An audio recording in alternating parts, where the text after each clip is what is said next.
Do you know that your mind lies to you? It tells you we'll start in just 5 minutes, and before you know it, it's 2 a.m. Your pizza has gone cold, but you don't even feel like eating.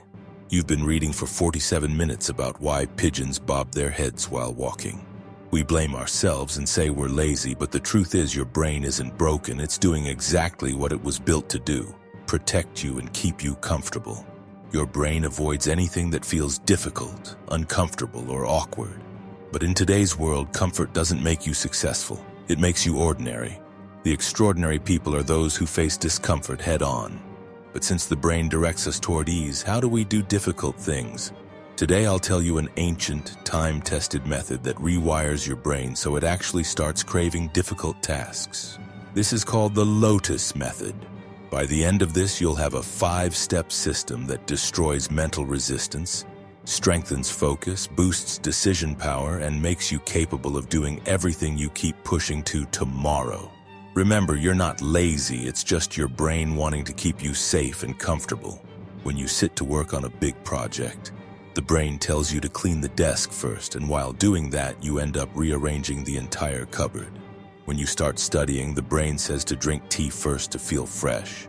Then comes biscuits, then YouTube, then a motivational Netflix episode, and the cycle continues.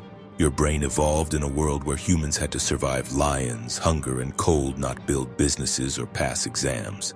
Big tasks trigger danger alarms, the same alarms humans once felt when facing a lion. That's why the brain says, leave it, relax. The first step of the Lotus Method is awareness. Catch your brain's trick. Like the Buddhist idea of the monkey mind, your thoughts jump restlessly from one idea to another, especially when facing a difficult task. When you notice your brain thinking, let's start tomorrow, or let me check Instagram first, stop right there and say in your mind, nice try, brain.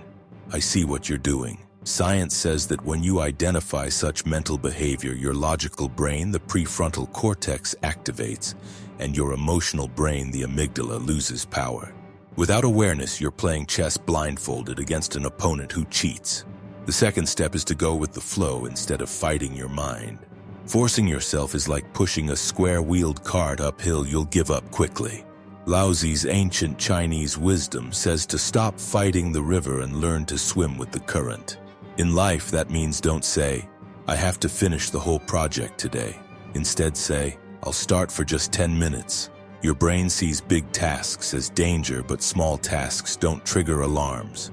As soon as you begin, your brain releases dopamine for taking the first step, making it easier to take the next. Momentum builds naturally. Trick your brain by making the first step ridiculously easy, like just putting on your shoes for the gym or just opening the book to memorize one definition. Your brain will say this is easy and fall into the trap. The third step is to silence mental noise. A dull, shaky saw can't cut wood, and your noisy, distracted brain can't work effectively. Ancient monks practiced meditation to calm the mind, like still water where dirt settles at the bottom and clarity appears. Sit quietly for 5-10 minutes daily. Meditation lowers cortisol and increases alpha waves, boosting creativity and problem solving. A calm mind doesn't see difficulty as danger, but as a puzzle. In the beginning, your mind will scream, feel bored, and get restless. But slowly, the noise fades like muddy water, becoming clear. The fourth step is choosing just one powerful task each day. Bruce Lee didn't learn every move at once. He mastered one punch at a time. Focus on one high-impact task with full attention for 25-50 minutes. No switching, no messages, no distractions. Your brain can only focus on one thing at a time. Every switch wastes energy. 2 hours of pure focus equals 6 hours of distracted effort. The fifth step is patience. Trust the process of blooming. A lotus pushes through mud slowly before it blooms. Your growth works the same way. Progress is like compound interest, slow at first, then suddenly huge.